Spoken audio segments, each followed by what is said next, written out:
नमस्कार बच्चों। आज हम पाठ 6 ऐसे ऐसे करेंगे जिसके लेखक हैं विष्णु प्रभाकर। प्रस्तुत एकांकी विष्णु प्रभाकर द्वारा रचित है। इस एकांकी में उन्होंने यह बताया है कि जब बच्चों का स्कूल का कार्य पूरा नहीं होता था तो वे कैसे कैसे बहाने करते थे। इस एकांकी में एक बच्चा काम पूरा न होने पर पेट दर्द का बहाना करता है। डॉक्टर वैद्य सभी उसको देखने आते हैं और अपनी अपनी राय बताकर चले जाते हैं। अंत में उसका अध्यापक आकर उसकी बीमारी को पकड़ता है। पाठ के शब्दार्थ। अट्ठास, जोर की हंसी, बेचैन, जिसे आराम न हो। अंट शंट, बेकार की चीजें। जान निकलना, बहुत अधिक परेशान होना। रट लगाना, बार बार कहना। मुंह उतरना, उदास होना। हवाइयाँ उड़ना, घबरा जाना, बला, आफत या मुसीबत। गुलजार, रौनक। नटखट, चंचल। रुआंसा, रोने की सूरत बनाकर। टटोलकर, खोजकर या ढूंढकर। छक्का देना, परेशान करना। वात, वायु या हवा। प्रकोप, बीमारी का बढ़ना। हर्ष, खुशी।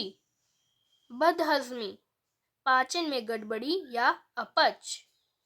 रौनक, चहल पहल। मौन, चुप। प्रवेश, अंदर आना। प्रश्न अभ्यास एकांकी से। प्रश्न 1, सड़क के किनारे एक सुंदर फ्लैट में बैठक का दृश्य। उसका एक दरवाजा सड़क वाले बरामदे में खुलता है। उस पर एक फोन रखा है।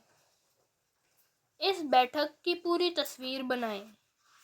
प्रश्न 2, माँ मोहन के ऐसे ऐसे कहने पर क्यों घबरा रही थी। उत्तर, माँ का घबराना स्वाभाविक था क्योंकि मोहन कुछ बताता ही नहीं था, बस ऐसे ऐसे किए जा रहा था।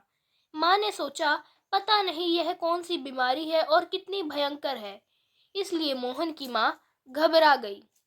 प्रश्न 3, ऐसे कौन कौन से बहाने होते हैं जिन्हें मास्टर जी एक ही बारी में सुनकर समझ जाते हैं। ऐसे कुछ बहानों के बारे में लिखो। उत्तर, ऐसे अनेक बहाने होते हैं। जैसे कुछ छात्र कहते हैं कि मैं रात को पढ़ाई कर रहा था, मेरी किताब और कॉपी वहीं छूट गई। कभी कभी छात्र किसी दूर के रिश्तेदार की बीमारी का बहाना लेते हैं। कभी पेट दर्द, माता पिता के साथ कहीं जाना, माता पिता द्वारा किसी कार्य के लिए कहा जाना आदि ऐसे बहाने जिन्हें मास्टर जी एक ही बारी में सुनकर समझ जाते हैं। अनुमान और कल्पना। प्रश्न 1, स्कूल के काम से बचने के लिए मोहन ने कई बार पेट में ऐसे ऐसे होने के बहाने बनाए। मान लो एक बार उसे सचमुच पेट में दर्द हो गया और उसकी बातों पर लोगों ने विश्वास नहीं किया, तब मोहन पर क्या बीती होगी। उत्तर, तब मोहन ने सोचा होगा कि झूठ बोलना कितना गलत बात है। जब वह झूठ बोलता था तो सभी लोग ने उसे सच माना क्योंकि लोगों का मानना था कि मोहन झूठ नहीं बोलता। उसने बार बार झूठ बोलकर लोगों के साथ विश्वासघात किया, अर्थात लोगों में विश्वास खत्म कर लिया। प्रश्न 2, पाठ में आए वाक्य लोचा लोचा फिर है के बदले ढीला ढीला हो गया है या बहुत कमजोर हो गया है लिखा जा सकता है, लेकिन लेखक ने संवाद में विशेषता लाने के लिए बोलियों के रंग ढंग का उपयोग किया है।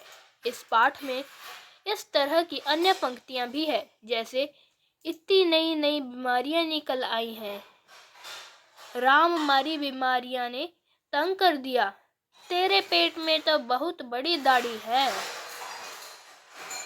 अनुमान लगाओ, इन पंक्तियों को दूसरे ढंग से कैसे लिखा जा सकता है।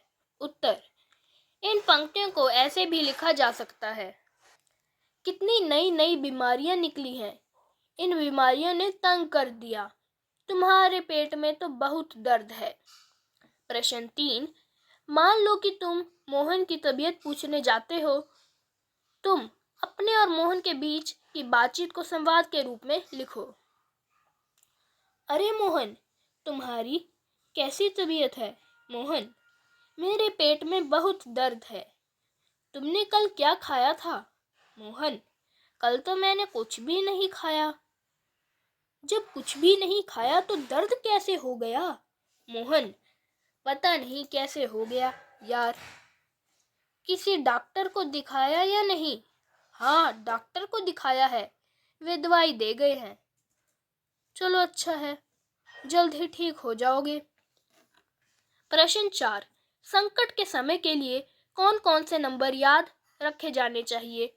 पुलिस, फायर ब्रिगेड और डॉक्टर से तुम कैसे बात करोगे? उत्तर, संकट के समय पुलिस, फायर ब्रिगेड और हॉस्पिटल एवं चिकित्सक के नंबर याद रखे जाने चाहिए। यदि कोई वारदात होती है तो पुलिस को जानकारी देंगे। यदि कहीं आग लगती है तो फायर ब्रिगेड को खबर देंगे।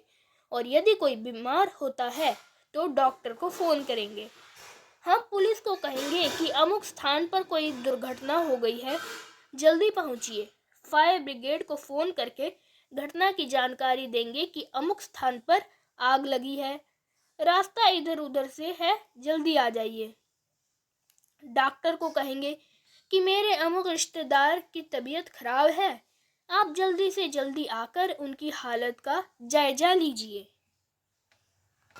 अब हम पाठ के कुछ अंतर्गत प्रश्न भी करेंगे। प्रश्न 1, मोहन की तबीयत कब खराब हुई? पिताजी के दफ्तर से घर आते समय। प्रश्न 2, मोहन ने क्या खाया था? केला और संतरा। प्रश्न 3, मोहन की माँ ने उसे क्या दवा दी थी? हींग चूरन और पेपरमेंट। प्रश्न 4, मोहन को कहाँ तकलीफ थी? उत्तर, पेट में। प्रश्न 5, मोहन कैसा लड़का था? उत्तर, नटखट। प्रश्न 6, दीनानाथ जी कौन थे? उत्तर, मोहन का पड़ोसी। प्रश्न 1, कहो बेटा, खेलने से जी भर गया क्या? किसने किससे कहा? उत्तर, वैद्य जी ने मोहन से कहा। प्रश्न 2, वैद्य जी ने मोहन की तकलीफ का क्या कारण बताया? उत्तर, कब्ज, मल का पेट में रुक जाना। प्रश्न 3, वैद्य जी ने किसके माध्यम से दवा भेजने की बात की थी? उत्तर, दीनानाथ जी के हाथ से। प्रश्न 4, मोहन को वैद्य जी की दवा कैसे लेनी थी? आधे आधे घंटे बाद गर्म पानी के साथ। प्रश्न 5, मोहन ने पिताजी ने वैद्य जी को कितने रुपए दिए? 5 रुपए। प्रश्न 6, वैद्य जी के आने के बाद कौन आता है? डॉक्टर। प्रश्न 1, डॉक्टर साहब ने मोहन को क्या दिखाने को कहा था? जीभ दिखाने को। प्रश्न 2, मोहन की माँ डॉक्टर के मुंह से क्या सुनकर कांप जाती है? मोहन के पेट में फोड़ा की बात सुनकर। प्रश्न 3, डॉक्टर साहब मोहन के पेट दर्द का क्या कारण बताते हैं? बदहजमी, ठीक से न पचना। प्रश्न 4, मोहन की माँ किस चीज से उसका पेट सेंकना चाहती है? गर्म पानी की बोतल से। प्रश्न 5, मोहन के पिताजी कितने रुपए डॉक्टर को देना चाहते हैं? 10 रुपए। प्रश्न 1, डॉक्टर साहब के आने के बाद मोहन के पास कौन आता है? मास्टर साहब। प्रश्न 2, मोहन की तबीयत खराब होने का क्या कारण था? उत्तर, विद्यालय में दिए काम को पूरा न होना। प्रश्न 3, विद्यालय कब से शुरू होने वाला था? उत्तर, कल से। प्रश्न 4, मास्टर साहब ने कितने दिनों की छुट्टी देने की बात कही? उत्तर, 2 दिनों की। प्रश्न 5, दवा की शीशी किसके हाथ से फर्श पर गिर पड़ती है? उत्तर, मोहन के पिता के हाथ से। धन्यवाद बच्चों।